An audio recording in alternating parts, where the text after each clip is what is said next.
Isang magandang araw na naman po mga kasaka. Kamusta po kayo? Susulitin na po natin ang pagkakataon na ito para may pakilala ko po sa inyo ang pinakahuli na lason o gamot na ipapakilala ko sa inyo. Ano po? So, kung hindi nyo pa po napapanood, ito pong mga nauna na ito po yung napakilala ko na.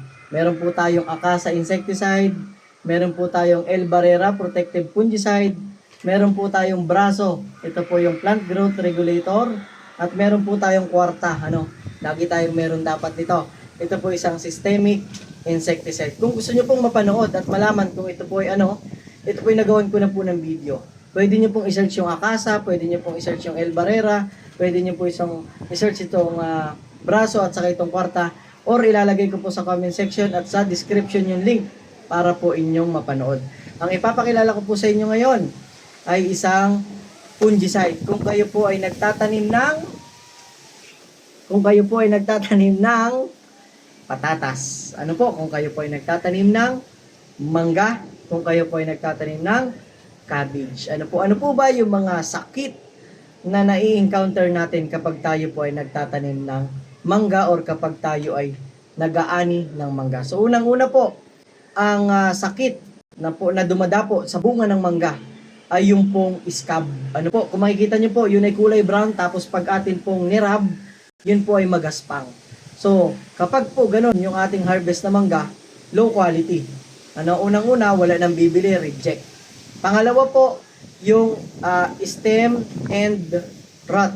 Yung pong, yung kinakabitan po niya ng tangkay, yun po ay parang nabubulok.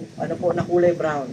So, yun po ay nagresulta din, reject, low quality. At kung makikita po natin ay yung pong kilalang kilala na anthracnose. Makikita po natin dun sa bunga ng ating mangga, merong dot na itim or brown.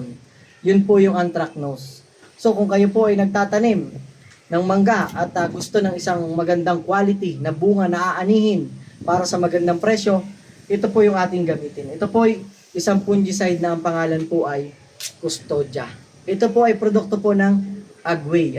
Kung kayo po nais nitong bumili, pwede po kayo magtanong sa mga agri-supply. Pwede rin po sa online, pero siguraduhin po natin na yung shop ay hindi peke.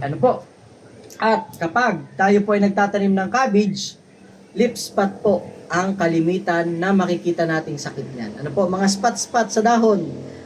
Yan po yung kapag may spot, may sakit, may disease ang dahon ng ating pong cabbage, syempre pangit din po ang quality.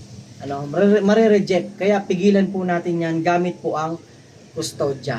At kung tayo naman po ay nagtatanim ng patatas or kung sa English po ay potato, ang pinakamatinding sakit po dyan yung late blight. Late blight. Yung pag binuksan po natin hanggang loob, parang hindi mapakinabangan.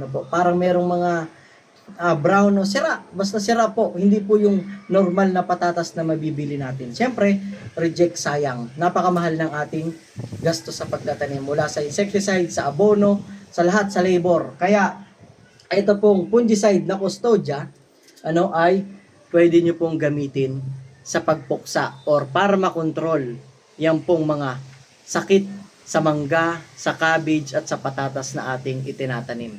Again, anthracnose, yung scab, tapos yung stem and rot, and yung leaf spot, at saka late blight sa patatas ay ito po ang kasagutan. So sa isang hektarya pong palayan, sa isang hektarya pong mangga, mga kasaka, ay mangangailangan po tayo ng 3.5 liter nito.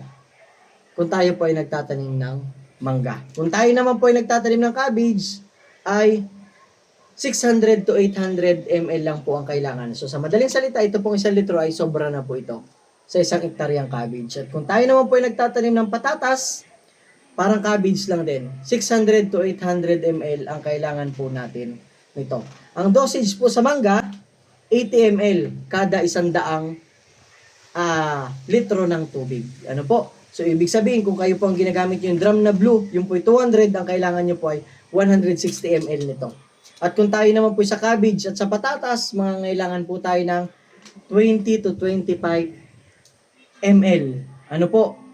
Nitong Custodia or 2.5 kutsara, tablespoon sa isang sprayer. So ito po, Custodia. Kung itatanong niyo po kung ano ang active ingredients nito, ito po ay tibuconazole at azoxystrobin ang kanya pong active ingredients. Again, produkto po ito ng Agway Chemical Corporation at hindi po tayo binayaran para ipakilala ito sa inyo.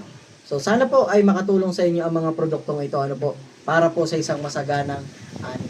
At kung ito po ay nakatulong sa inyo ay mag-comment din naman po kayo para po makita din ang atin pong mga kasaka na nagbabasa. At syempre, huwag niyo pong kalimutan na mag-subscribe, hit ang notification bell para pag may video po akong i-upload ay kayo po ang unang makakakita. Again, maraming salamat po sa palaging pagsuporta sa atin pong YouTube channel. Ako po muli ito, ang inyong agriculturist, sumasaludo sa magsasakang Pilipino para sa Pilipino. Hanggang sa muli po.